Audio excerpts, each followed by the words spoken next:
12 News at 10 starts now.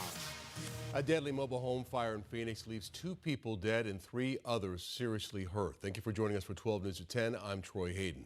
12 News journalist Gabriela Becerra reports from that scene in North Phoenix near Cave Creek Road and Union Hills. Gabby?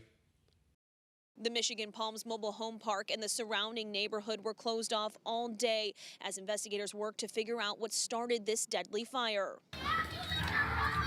It just started off with just a slight bit of smoke, and in seconds it just went kapoof. A North Phoenix neighborhood rushed to call 911 Sunday morning after hearing and smelling a mobile home go up in flames. I could hear a couple of pops coming from over there. To see how fast it was just like a cardboard box. One woman visiting the Michigan Palms Mobile Home Park told me she heard what sounded like an explosion before seeing flames and smoke coming from her friend's trailer. I ran crying because I couldn't do nothing. 2 people were found dead inside the home. They're my homies and I know them for a long time. 3 others made it out alive, but were taken to the hospital with burns. Phoenix Fire says they don't know what caused the fire or if there were any accelerants in the home. At this point, that's what the fire investigator's job is, and we do have accelerant detecting dogs that, if needed, they can bring out, but that's going to be on what they feel like they need to do. Those dogs were here, along with investigators going in and out of the trailer.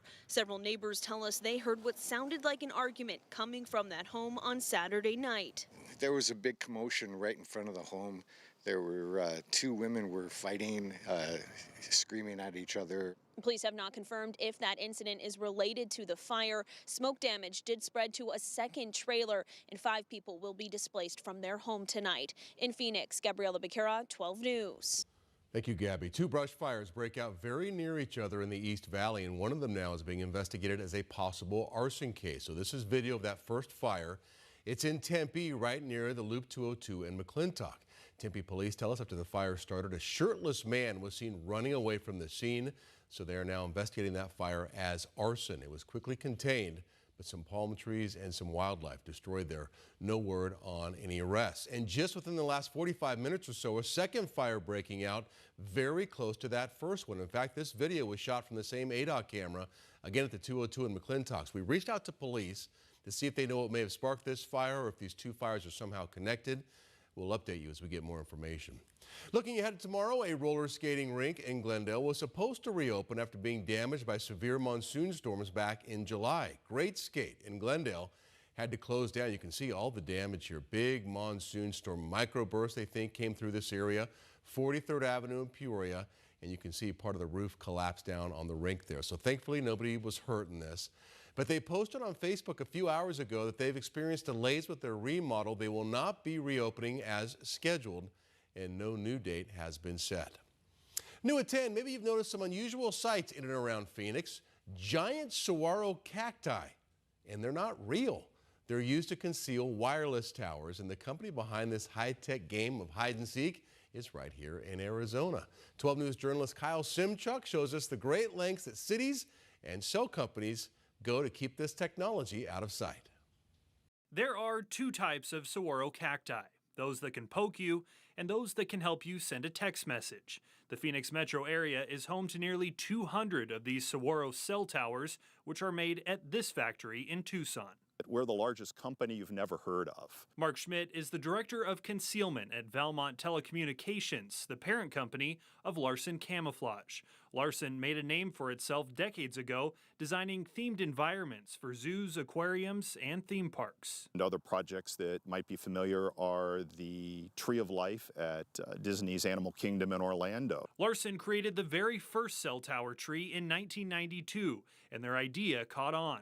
Soon after, some cities and towns started requiring this type of concealment. We produce pine trees, palm trees, eucalyptus trees. Also, water towers, clock towers. Larson designs and builds these to disguise cell towers, too.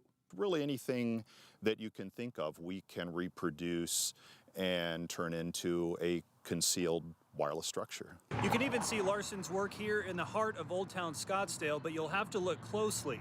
Larson was tasked with remaking the iconic metal sign with a more radio frequency friendly material.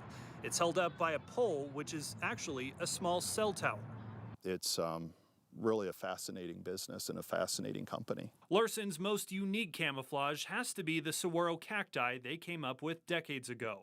We got an up-close view at this cluster of them on Dove Mountain in Marana. It's really difficult to imagine when you're just looking at photos of these. I mean, it's, you know, nearly 30 feet tall. From a distance, they can pass for the real thing.